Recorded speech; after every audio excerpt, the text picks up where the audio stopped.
This meeting is being recorded. Good morning, I'm Darrell Gunter, your host for Leadership on WSOU 89.5 FM and streaming on the net at WSOU.net. Today, I'm so pleased to have a colleague on my show, Mr. Jeff Israely, who is the co-founder editor of Worldcrunch.com. Jeff, welcome to the program. Thanks for having me, Darrell. So let's get started. Before we jump into WorldCrunch, let's talk about your education background and experience and how you came about to launch WorldCrunch. Well, I'm American born and raised, and have been in the news business my whole career. The first part of it in California, in Oakland, California, and Alameda County, California. And ended up abroad for love brought me abroad. I met my future wife in California, and she's from Rome, Italy. And so I ended up leaving my job at the newspaper in Oakland, California, the Oakland Tribune, and set up shop in Rome, and worked for American news organizations in Rome, and then Paris for the Associated Press, and then for Time Magazine for 10 years in Rome and Paris, and worked as a correspondent, a bureau chief, and did what foreign correspondents have done for decades, for a century, writing stories about foreign lands and foreign topics and foreign people, for an American audience, for a global audience. And yeah, was a reporter for about 20 years. And then started up Worldcrunch in 2011. So it's been 11 more than 11 years now, and happy to tell you that story too. Absolutely. So what prompted you to leave the comfort of being a foreign correspondent to launch a new aggregated service such as Worldcrunch? Well, back then at the end of the first decade of this century, was a time then, as it is now, where our industry, the news industry, was in full transformation, in the good and the bad and in between, because of the big factor that is changing so much of our lives because of the internet. That the way news was delivered and the business models around it, when we were in the analog days of, for me as a print reporter, was newspapers and print magazines. And then with the arrival of the internet, and by 2010, it was clear that the news industry was in full transformation and crisis. And the idea of Worldcrunch is actually taken from print magazines originally in France and in Italy, that I got to know being here. I'm in Paris now. I've been over here in Europe for more than 20 years, and these magazines are weekly magazines, weekly news magazines that for the past 20 years or so have the way they deliver the news is by finding stories in all different languages, and then translating them and adapting them into the language of their readers. So into Italian for the magazine Internazionale in Rome, and into French for Courrier International, which is this French weekly. And so I had gotten to know this model for delivering news, and it seemed like an opportunity to do the same, but into English. And what was different at the time we launched compared to when they launched was that we were going to do it just online. And so Worldcrunch is a digital, we call it a digital magazine, a digital news outlet, that essentially selects stories, finds news in all different languages, and brings it into English for an English readership. And the significance of what Worldcrunch does, it takes content in its native language and translates it into English without losing the local cultural flavors. Is that correct?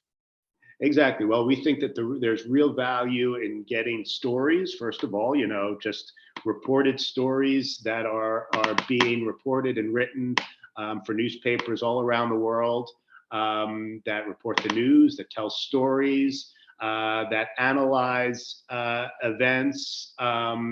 And it's an efficient way to get stories from all over the world. But it's also unique because we do, as you say, we get the local, the national point of view on a particular story happening in that country, or it could be that country's point of view on something happening in the world in general. And we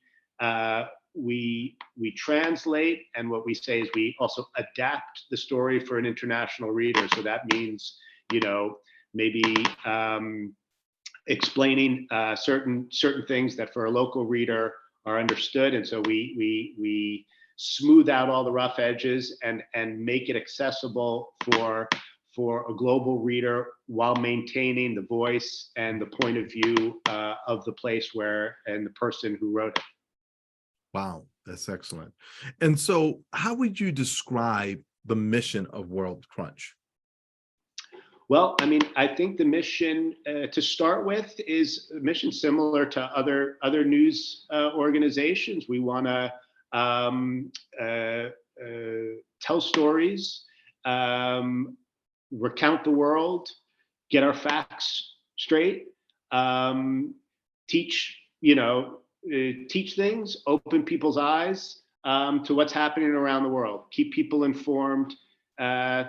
Also entertain, tell interesting stories, news stories. But what's unique about us is that we think that there's a real value and a real appetite and audience for a news service that thinks internationally and that covers the world in an international way. And it's not just if you're an American, it's not your American correspondent parachuting in and telling a story for the Americans and in the American interest. We think that there are more and more readers all around the world who look at the world and at themselves in a more international way because because the world is ever more connected, because their own experiences may have brought them to or from another country. And so we really want to tell the story of the world as it's happening in real time, but with an international point of view. Wow. And how many countries are you gathering articles, news stories from? Well, we're looking all around the world, all the countries in the world. We tap into partnerships that we have with newspapers and directly with journalists who are covering the whole world. So it can be any country, and we have partnerships with newspapers here in Europe and in Asia and in Africa and Latin America. And so we're working. Where potentially can work with any newspaper or any journalist around the world with whom we have obtained the licensing rights to be able to translate their stories. And then we have our own team of translators and editors and journalists who select the stories, who find the stories, and then translate them and edit them for an English audience. And so I'm very curious as to the editorial philosophy and who, how do you decide, what stories go on Worldcrunch, which stories don't? Yep. Sure. Well, I mean, in some ways we're driven by the news. So it's what's happening in the world. You can imagine over the past almost 9 months now, have a lot of coverage of the war in Ukraine, where we're finding stories from Ukrainian news outlets, from Russian news outlets, but also from news outlets here in Europe who have their war correspondents on the ground there. But more generally, what we're looking for interesting stories, no matter where they are. But we're also looking for stories that cross borders, that sort of connect the dots, and tell the story of a smaller and smaller world where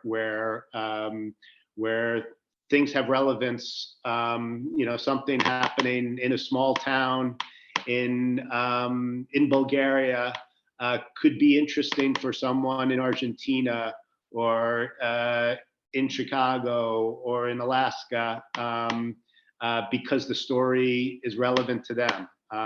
And so we're looking to have that mix. And we do stories across all topics. We're a general news outlet. But yeah, we're looking for those stories that sort of that tell the globe, describe the global world in which we live. And how does someone become I don't know if correspondent's the right word or contributor? What is that process like? Because there's a lot of folks out there, unfortunately, over the years, have been laid off because of what was going on in the industry. Well, we work with people with all different kinds of backgrounds and skill sets. Obviously, journalists, typically journalists who have at least one other language besides English, so that they can find stories in other languages, and translate them or edit them or rewrite them, because we also, in addition to the sort of direct translation stories that we do, we also write our own stories that are where the information is pulled in from different languages. So again, our starting point is to look at what's being written and what's being reported in all the languages and all the credible news outlets around the world. And so, journalists who have language skills, multiple languages, editors, translators. We work with some people who really come from a translation background. And so, it may be that our editorial team finds the stories and then ships them out to a translator who will translate it and send it back in. So yeah, we work with freelancers. We have a core team here in Paris, but we work with freelancers all around the world. Mm-hmm. So I'm always happy to receive inquiries from prospective contributors. Happy if you want to share my contacts, because our team is growing, and happy to be in touch with folks. And to that point, I believe your email address is jeff@worldcrunch.com, correct? That's right. Jeff, Jeff @worldcrunch.com. Yep. Nice and easy. Yeah. All right. And so you had mentioned a few of the very nice news organizations that you work with. Can you give us a feel for the great organizations that Worldcrunch is working with? Sure. Well, we have ongoing partnerships with about 40 news organizations around the world. For example, here in Europe, here in France, we work with Les Echos, and we've worked with Le Monde and Le Figaro in the past, and we're working with Die Welt in Germany, and La Stampa in Italy. In Asia, we work with the Initium, which is a Mandarin language news outlet that operates freely around the world, doing stories about China and the Chinese diaspora around the world. A very interesting news organization covering China. We work with Kommersant and Projekt in Russia, and Livy Bereg in Ukraine. Latin America, we work with El Espectador in Colombia and Clarín in Argentina. Yeah, and just a Jeune Afrique in which covers Africa, a French language magazine, and work with. We're contacting more and more. We contact journalists directly when we find their stories, and get the okay from them to be able to get their stories into English. And so yeah, to grow. I'm sure they love that, right? Oh yeah. No, I think for journalists, journalists are they're in some cases have to sweat and struggle to make a living, and so we're aware of that.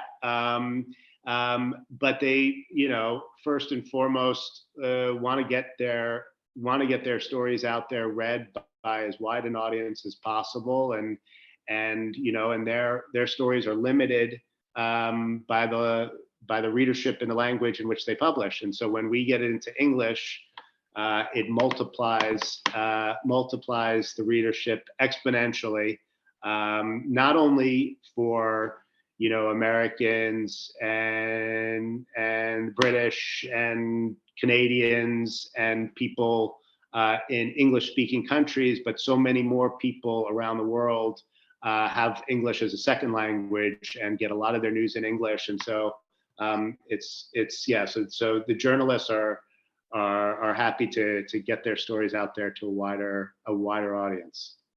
Very nice. And so when you think about Worldcrunch started back in 2011, and how large is the corpus of articles in the whole corpus of Worldcrunch? Well, our archives, we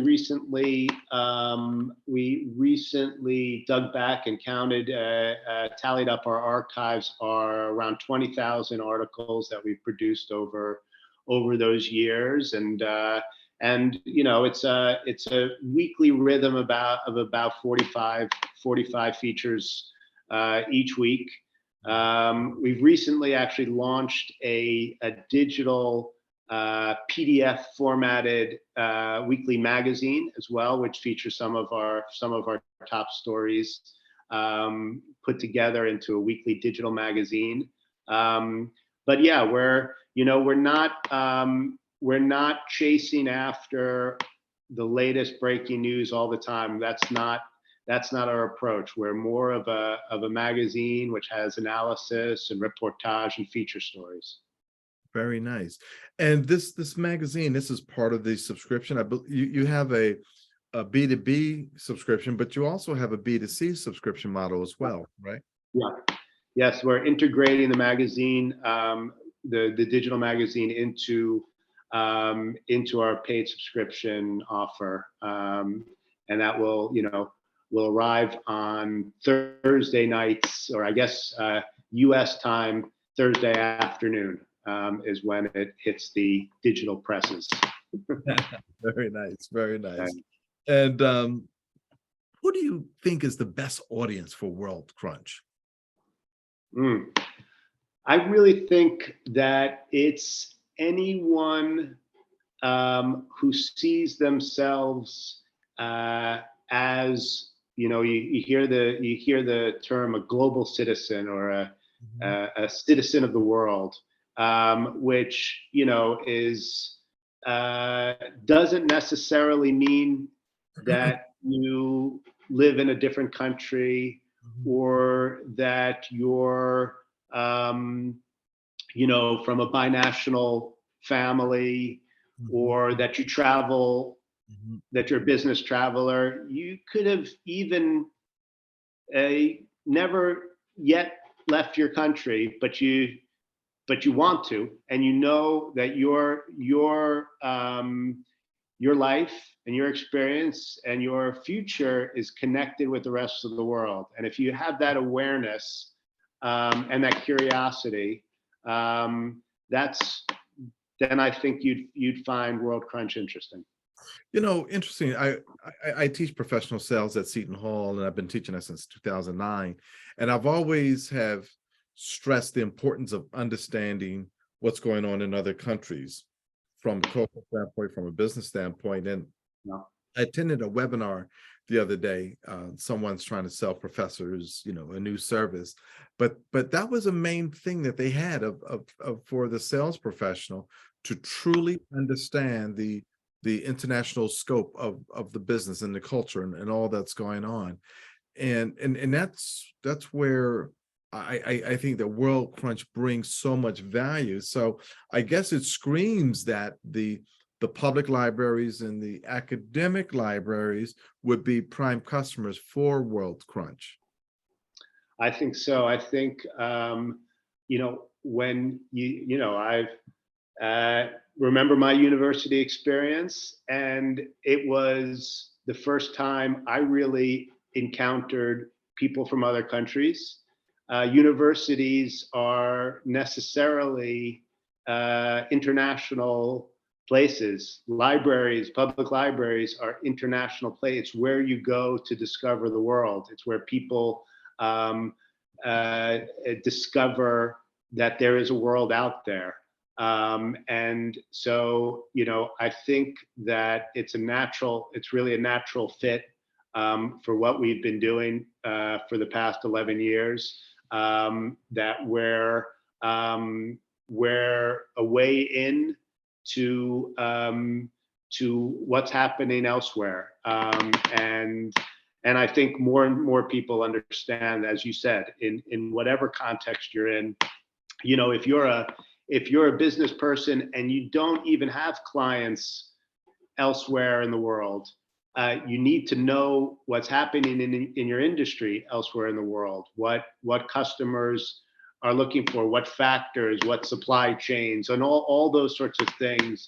There's an understanding that the future is only going to get more and more global, and we've seen in politics, we've seen a sort of a backlash over the past even decade, let's say, to globalization. That word has come to take on this kind of negative connotation. And there's plenty of discussions to have about that, and how this process should take place in a way that's just and smart, and in the general interest of any country or town or the world in general. We need to think hard about how it happens, right, but it's going to keep happening. There's really no unwinding that. I mean, the only scenarios for truly unwinding it aren't pretty scenarios. So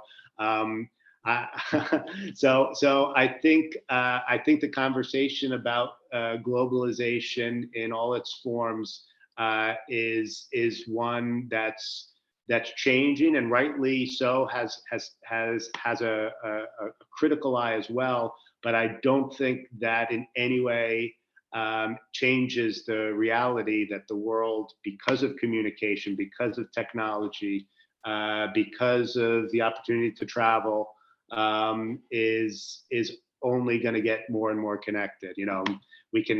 We can look back on these past few years of with the pandemic, and when the world was suddenly shut down, and I don't think anyone thought that meant borders were literally shut down, and it was shocking, and we couldn't imagine something like that happening.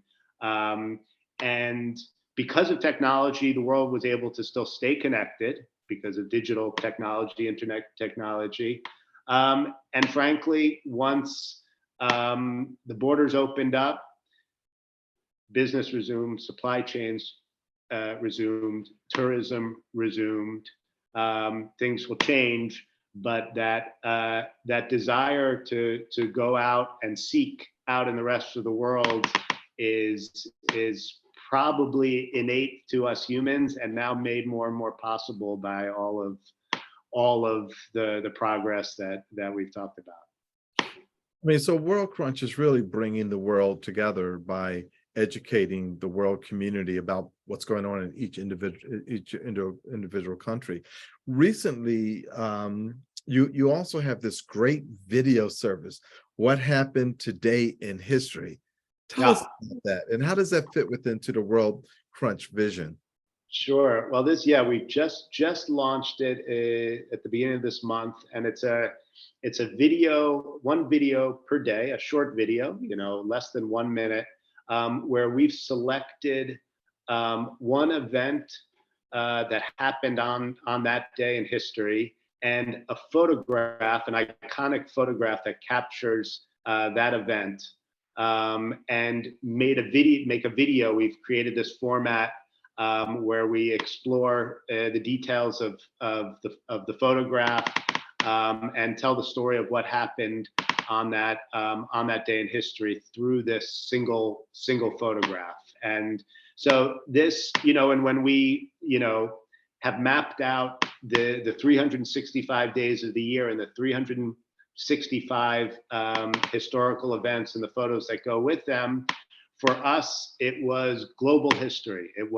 was what happened in history around the world that had an impact on the whole world. And so it's a way, to remind us that that the world is connected, and that and to tap into the interest that people have to learn new things about what's happening today and in the past. Recently, you presented a video at the Charleston premieres, the Charleston Conference in Charleston, South Carolina.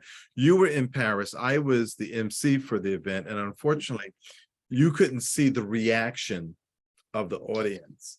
And one of my good friends, Judy Luther, who is a consultant, she didn't know that Worldcrunch was a client of mine, but she looked over at me and she goes, and I saw the heads and the audience like bobbing, as a nod of approval.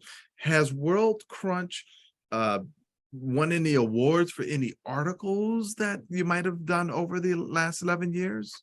Well, we won a few years back. We won a digital innovation award for the website and for the new model, the way we cover the world. For better or for worse, since we're translating, most of our best pieces are these translated stories. So all the glory goes to the writers in the original language, who are award-winning journalists in their own countries. And so it's what we're after really is finding the best that's out there around the world and making it accessible. Because so much great journalism is produced every day in so many different languages. There's also plenty of not great journalism being produced in all languages every day. And so part of our job, I don't know if there are awards for that, but part of our job is selecting the good from the bad. Right. And so that's what we're busy doing every day. Beautiful, beautiful. Well, we're coming down to the wire to the end of our interview, and I'd like to give you the last word. What would you like to share with our audience that you want them to know about Worldcrunch and what might be next? Well, we're really excited about the possibility of really multiplying our readership with the students and the professors at universities, and with the members of public libraries, because we really think that it's a natural fit, and so it really, our mission is to make great journalism accessible, and we do that. Our job is to do it by finding these stories and getting them into English. And then, maybe the harder part is getting it out, to making sure then our product reaches the people. And so we're busy on that. We've got a great team also on the business side, who's expanding, our reach and our audience, and we're growing. And so it's an exciting time for us now. And happy to share the progress as it comes. Well, we're going to have you back on. Jeff, thank you for coming on the program. Ladies and gentlemen, we're here with Mr. Jeff Israely, the co-founder and editor of Worldcrunch.com. Jeff, thanks for coming on the program. Thank you, Darrell. Ladies and gentlemen, that wraps it up this week on Leadership with Darrell W. Gunter on WSOU 89.5 FM and streaming on the net at WSOU.net. Have a great weekend, but remember, leadership begins with you.